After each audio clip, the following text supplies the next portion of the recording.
Noel and his two dads took their places at the dining room table, and a few moments later his mother appeared carrying a roast chicken which she carved at the hot plate on the sideboard. Once everyone's plates were full, they began to eat, and the conversation focused on Noel and how things had been going at university since he'd last been home, and then ranged from there. "So, what's this play that you're growing the beard for, Mum?" "Is that collection of bum fluff round your chin supposed to be a beard, Pete?" "Shall I make you an appointment with a hairdresser? Your hair's getting very long, Mum." "I think long hair suits him. Means his ears don't stick out as much, and considering all the men in our family end up going bald, he might as well enjoy it while he can, Dad." "Have you got any plans to meet up with your mates while you're back, Pete?" "I see you've still got the earring. I still think it looks dreadful, Mum." "I saw Davy Thompson the other week. I told him you were coming home for the holidays. You should give him a call at some point. I'm sure he'd like to meet up, Pete." "Is that a new coat, Mum?" "How's the poetry going, Dad?"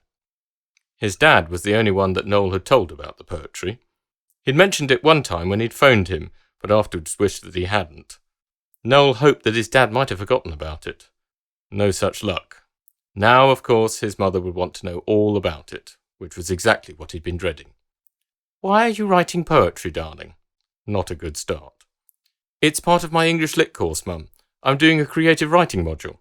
"And they teach you how to write poetry as part of that, do they?" "It's more that they give you writing assignments and then you can choose whether to approach them as either prose or poetry." "So why did you choose to do poetry? You always used to write short stories, didn't you? Horror things like that Stephen King." "They weren't bad, those," Pete chimed in. "They were very good," said his dad. "Plus, he did write some poems, don't you remember? The ones that spelt out the title with the first letter of each line." "Agnostics," said Pete. "You mean acrostics," his mum replied, eager as always to draw attention to Pete's occasional malapropisms. "Yes, sorry." "That reminds me of that great joke," his dad said.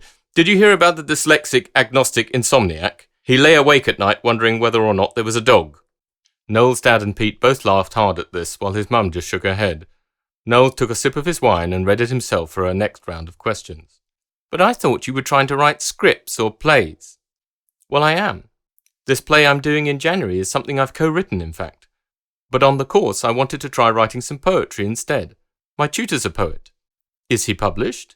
"It's a she, Mum, and yes, she is." "What's her name?" "Emma Williams." "Never heard of her." "Have you ever heard of her?" she asked his dad. "No, but then I'm not really up on modern poets," he replied.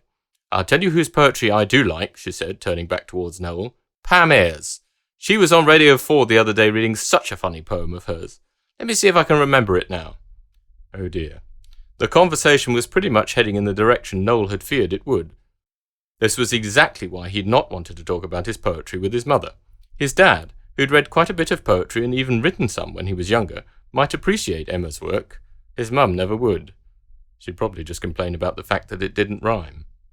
"Emma's poems aren't really in the same sort of style as Pam Ayres, Mum. Neither are mine, for that matter, but I'll happily let you read them if you like."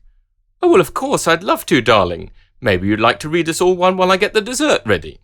No, I don't think so." "There's no need to be embarrassed." "I'm not embarrassed. I just don't want to read them out loud at the moment, that's all." "I'd be interested to hear one," said his dad. "See? Your dad would like to hear one, and so would I, and I'm sure Petey would as well, wouldn't you, darling?" "What? Oh, yes, of course," Pete, who seemed to be slowly nodding off in his chair, replied. "No, really, it's not because I'm embarrassed. I just really don't want to right now. So, can I help carry the dishes out?" All requests for a poetry reading momentarily quashed, Noel helped clear the table and load the plates into the dishwasher. The rest of the meal and coffee continued over small talk about politics, in particular the relative merits of Tony Blair and whether he might win the next election, Christmas arrangements, and talk of various acquaintances whose latest comings and goings, health issues and family dramas Noel had very little interest in.